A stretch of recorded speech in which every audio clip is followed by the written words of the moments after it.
RESTP गुर्दवान का एक और कारनामा, फर्जी कोटेशन से मनी मोटिवेशन। कार्यपालन यंत्री ग्रामीण यांत्रिकी सेवा संभाग रीवा में फर्जी निविदा कोटेशन जारी कर अपने खासम खास नेताओं और विधायकों, सांसदों के दलालों को किया जा रहा उपकृत। खाली बिना रेट के कोटेशन डालकर कम रेट में अंतिम में भरकर ठेकेदारों से चलती है साठगांठ। आरटीआई एक्टिविस्ट शिवानंद द्विवेदी की एक आरटीआई ने फिर किया साठगांठ का भंडाफोड़। लंबे अरसे से चलता रहा है ऑफलाइन फर्जी निविदा कोटेशन का फर्जी खेला। न केवल संभाग क्रमांक 1 बल्कि सभी संभागों में यही प्रैक्टिस बदसूर जारी। ब्यूरो रिपोर्ट, जय न्यूज।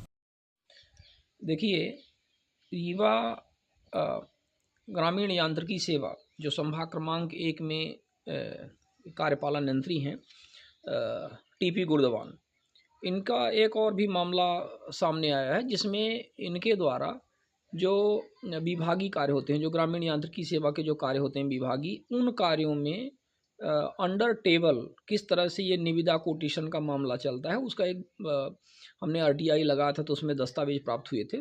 तो उसमें बेसिकली है क्या कि इनके द्वारा विभागीय कार्यों में जो निविदा टेंडर और मटेरियल सप्लायर का जो इनका एक वो आया कागज़ मिला, तो उसमें बिना जो ब्लैंक होता है, जैसे मटेरियल के जो रेट डाले जाते हैं उस रेट सूची में मटेरियल के सामने जो रेट डाले जाते हैं कि लोहे का कितना, बालू का कितना, गिट्टी का कितना, इन सारी चीज़ों का कितना क्या रहेगा, तो वो जो सूची थी वो पूरी तरह से ब्लैंक थी और उसमें कार्यपालन यंत्री के साइन थे और उनके सील लगे हुए थे। आरटीआई से दस्तावेज प्राप्त हुए तो आरटीआई में वो सारी चीज़ें हमें हासिल हुई, आरटीआई की सर्टिफाइड कापी प्राप्त हुई, जैसा कि वो संलग्न है, आप उसको देख सकते हैं।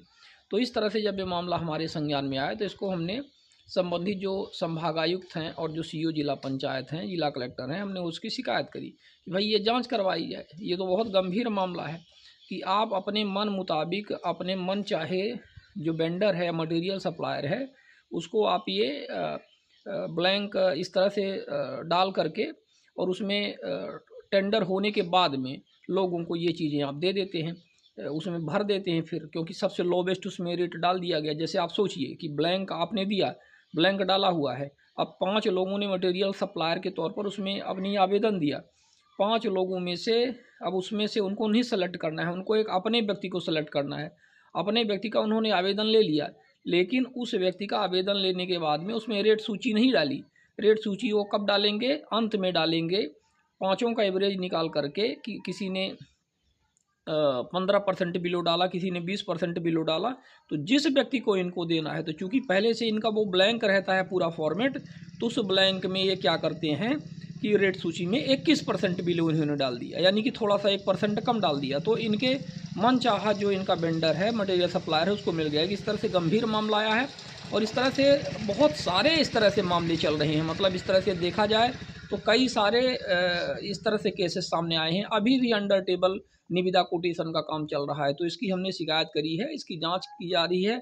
हमें इसमें उम्मीद है कि जल्द से जल्द कमिश्नर महोदय इसमें जांच करवाएंगे और इनको इसकी इसके एक जो भी है इनके विरुद्ध दंडात्मक कार्यवाही करेंगे।